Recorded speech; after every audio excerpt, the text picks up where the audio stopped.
We face many situations. I face many situations in my life. हम ऐसे बहुत सारे परिस्थितियों का सामना करते हैं। मैंने अपने जीवन में बहुत सारी परिस्थितियों का सामना की है, But I say, Lord, this problem is too much for me. I can't handle this. जहाँ पे मैं कहता हूँ कि प्रभु ये जो समस्या है ये मेरे लिए बहुत बड़ी है, मैं इसको नहीं संभाल सकता। So I'm just going to praise you, but you're on the throne.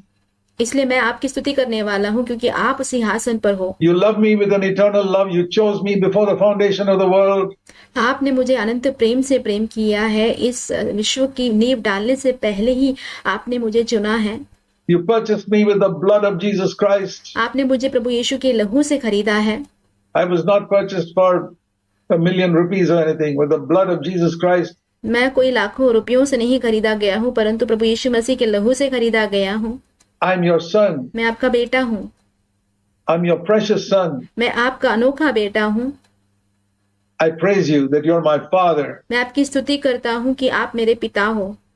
And what I cannot solve, you will solve. और जिस समस्या का समाधान मैं नहीं कर सकता उसका समाधान आप कर सकते हैं। You may take me through trial for some time. हो सकता है कि कुछ समय के लिए आप मुझे परीक्षाओं के द्वारा ले जाएंगे, But you know that in that trial you'll make me spiritually rich. पर आप जानते हैं कि उस परीक्षा में आप मुझे आत्मिक रूप से धनवान बनाएंगे।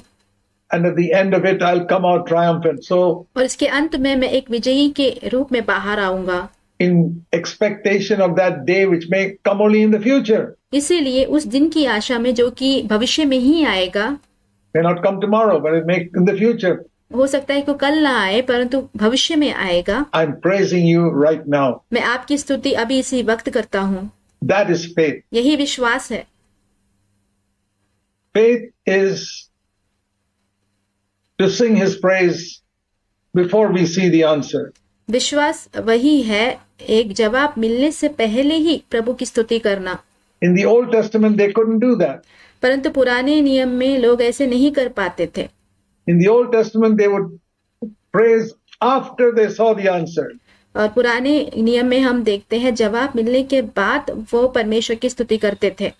You know, like when the children of Israel were crossing the Red Sea. आप जानते हैं जब इस्राएल की संतान लाल समुद्र को पार कर रही थी, After they crossed the Red Sea and they came the other side and they saw all the Israelites defeated. And और लाल समुद्र को पार करने के बाद जब उन्होंने देखा कि उनके जितने भी शत्रु हैं जो मिस्री हैं वो सारे लोग समुद्र में डूब चुके हैं, buried.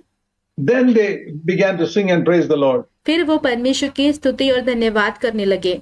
But it's not like that with us. पर हमारे साथ ऐसा नहीं है। See here in Psalm 106. यहाँ पे देखिए भजन संहिता 106 में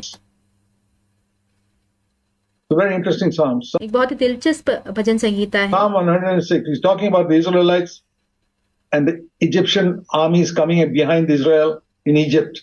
यहाँ पे कहा गया है कैसे इजराइल जन के बारे में जो कि जो मिस्र की सेना है उनका पीछा करते हुए आ रही है। And it says here, the Lord, verse 9, rebuked this Red Sea, dried it up. यहाँ पे वाक्य 9 में कहा गया है परमेश्वर ने समुद्र को घुड़का और वह सूख गया। And he saved them, verse 10. और वाक्य 10 में और परमेश्वर ने उन्हें छुड़ा लिया। And verse 11, you know the story. और वाक्य 11 आप कहानी जानते हैं। How they came through the Red Sea and the waters covered, verse 11, covered all the enemies. और कैसे वो लाल समुद्र के पार आते हैं और पानी जो है उनके शत्रुओं को डुबा देता है। Listen to this. Then, verse 12. और यहाँ पे सुनिए 12वें वचन में, तब They believed his words and sang his praise. तब उन्होंने उसके वचनों का विश्वास किया और उसकी स्तुति गाने लगे। When did they sing his praise? वो परमेश्वर की स्तुति कब गाने लगे? After the problem was solved. उनके समस्या का हल होने के बाद, After the enemies were defeated. उनके शत्रु हरा दिए जाने के बाद। That is old covenant. यही पुरानी वाचा है। But what we read in Jehoshaphat, even though he was in the old covenant. पर जहाँ पे हमने यहोशापात के बारे में पढ़ा, भले ही वो पुराने वाचा में था, Before the enemies were defeated. उनके शत्रु हारने से पहले ही It says they went out and began to praise the Lord. वहां पे कहा गया है कि वो जाकर परमेश्वर की स्तुति करने लगे। That is the new covenant spirit. वो एक नए वाचा का विश्वास है। I don't see the enemies defeated yet. मैं अब तक नहीं देखता हूँ कि शत्रु जो है वो हार चुके हैं। I'm not going to be like those people who, after the enemies are buried under the sea, then they began to sing the Lord. No. मैं ऐसे लोगों के समान बिल्कुल भी नहीं होना चाहता हूँ जो कि उनके शत्रुओं के हारने के बाद परमेश्वर की स्तुति करने लगे हैं। I'm a new covenant Christian. मैं एक नए वाचा का विश्वासी हूँ। I sing before the enemies are defeated. मैं मेरे शत्रुओं के हारे जाने से पहले ही परमेश्वर की स्तुति करूंगा, Because I have faith क्योंकि मेरे अंदर विश्वास है that Jesus defeated Satan on the cross once and for all. क्योंकि प्रभु यीशु मसीह ने शैतान को उस क्रूस पर हमेशा के लिए हरा दिया है। We must believe that. Many of us have been taught Jesus died for our sins on the cross. Correct. हमें वो विश्वास करना होगा। हमें से अनेक लोगों को ये सिखाया गया है कि प्रभु यीशु मसीह उस क्रूस पर हमारे पापों की क्षमा के लिए मरे हैं। ये सही बात है। But many have not been taught that Jesus defeated Satan on the cross. परंतु अनेक लोगों को ये सिखाया नहीं गया है कि प्रभु यीशु मसीह ने शैतान को उस क्रूस पर हरा दिया। He cannot touch us. वो हमें छू नहीं सकता। Why then does God allow trials to come into our life to make फिर परमेश्वर हमारे जीवन में परीक्षाओं को आने की अनुमति क्यों देता है? us strong? हमें बलवंत बनाने के लिए। Haven't you seen these advertisements of gymnasiums? क्या आपने व्यायामशाला के जो विज्ञापन है वो नहीं देखे? You see that sometimes in Lingarajpuram and all, a gym. And outside the gym you'll see a picture of a muscular man standing like that. और आप कई बार अक्सर देख सकते हैं जहाँ पे व्यायामशाला होता है उसके बाहर एक चित्र, एक मजबूत मांसपेशी वाले मनुष्य का चित्र लगाया हुआ होता है, saying come inside and practice in this gym and we'll make you muscular like this. और वहां पे लिखा होता है कि यहाँ पर इस व्यायामशाला में आकर व्यायाम करो तो हम तुम्हें अपने जैसा बना देंगे। What do they do if they go inside that gym? अगर वो लोग उस व्यायामशाला के अंदर जाते हैं तो वहां पे क्या करते हैं? They subject their muscles to tension. उनकी जितनी भी मांसपेशियां हैं उन्हें व्यायाम देते हैं। They have to pull things. उन्हें चीजों को खींचना पड़ता है। And they have to push things with their legs. उनके पैरों के द्वारा चीजों को जो है दबाना पड़ता है। And every muscle in their body is subjected to tension. And they do that for 4 or 5 years. Then you see the muscles in their body.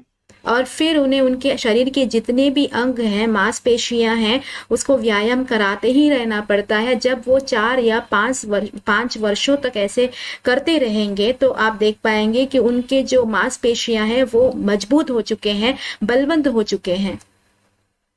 It's quite exhausting. They perspire. They go there for 1 or 2 hours every day for 4 or 5 years.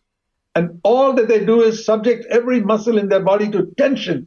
और ये बहुत ही पसीना बहाने वाला बहुत ही मेहनत का काम है। वो प्रतिदिन 1 या 2 घंटे तक वहां पे जाते हैं और 4-5 साल तक जो है वो ये अक्सर ये जो अपने मांसपेशियों को जो है व्यायाम कराते रहते हैं। शरीर के हर एक मांसपेशियों को जो है वो प्रयत्न कराते रहते हैं। Tension.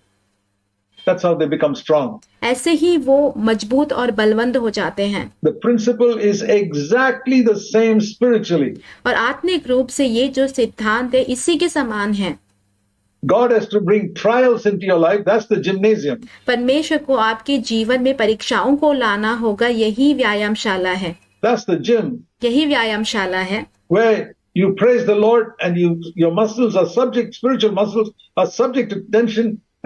और जहाँ पे आप परमेश्वर की स्तुति करते हैं और आपके जो आत्मिक मांसपेशियां हैं वहां पर जो है व्यायाम पे लगाई जाती है। At the end of 3 or 4 years, you come out as a triumphant man. और 4 या 5 वर्ष के अंत में आप एक विजयी के रूप में बाहर आते हैं। God has taken me through many trials in my life. मेरे जीवन में परमेश्वर ने मुझे बहुत सारे परीक्षाओं से होकर चलने दिया है। It has made me strong. और उसी ने मुझे बलवंत बनाया है। And I'll tell you one thing from my 64 years of knowledge of the Lord. मैं अपने 64 वर्षों में जो परमेश्वर की पहचान है उससे मैं आपको बताता हूँ। He has never let me down even once. परमेश्वर ने मुझे एक बार भी गिरने नहीं दिया। Never. कभी नहीं। He never let me down with my financial needs. We never starved. मुझे आर्थिक रूप से परमेश्वर ने कभी गिरने नहीं दिया। हम कभी भूखे नहीं रहे हैं। One single day एक भी दिन नहीं, Even though I left my naval job with nothing in my bank account, भले ही मैंने अपनी नौसेना की नौकरी छोड़ दी थी, मेरे बैंक के खाते में कुछ भी नहीं बचा था। God took care of us. He took care of my children. He helped to educate them. परमेश्वर ने हमारा ख्याल रखा, मेरे बच्चों का ख्याल रखा, हमारी सहायता की कि उनकी पढ़ाई लिखाई अच्छे से कर पाए। We never asked anybody for money. We never trusted in any man for anything. हमने किसी से पैसे मांगे नहीं, हम किसी मनुष्य पर कभी हमने भरोसा नहीं किया। A father in heaven एक जो स्वर्गीय पिता जो है, cared for us. I say that for your encouragement, my brothers and sisters.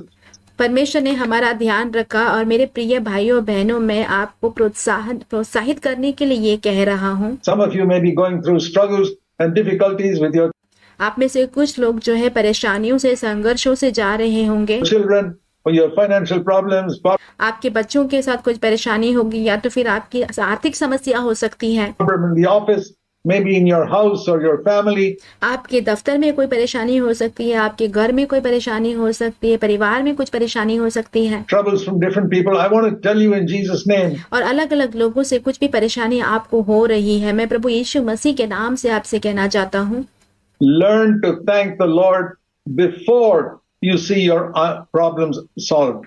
आपके जितनी भी समस्या है उसका हल निकलने से पहले ही परमेश्वर को धन्यवाद देना सीखिए। Before you get the answer, आपको जवाब मिलने से पहले ही learn to thank the Lord, परमेश्वर को धन्यवाद देना सीखिए, because that is an act of faith. क्योंकि ये जो क्रिया है वो विश्वास की क्रिया है। It's saying, my Father in heaven cares for me.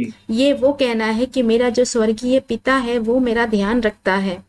I haven't seen the answer yet. I don't know when the answer will come, मैंने अब तक जवाब नहीं देखा है, मुझे नहीं पता है कि जवाब कब आएगा, but I'm going to thank the Lord for what? पर मैं परमेश्वर को धन्यवाद दूंगा किस चीज के लिए? The answer has not come, but I thank the Lord that I've got a loving Father in heaven.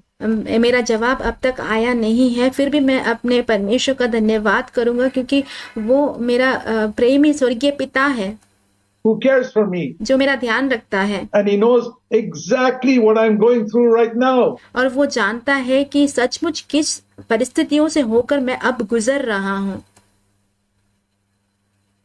So I don't know what you're going through, my brothers, sisters, मैं नहीं जानता कि मेरे प्रिय भाई बहनों आप किस चीजों के द्वारा गुजर रहे हैं, but I want to tell you God knows it. पर मैं आपको कहना चाहता हूँ कि परमेश्वर जानते हैं। Learn to thank him. परमेश्वर को धन्यवाद देना सीखें।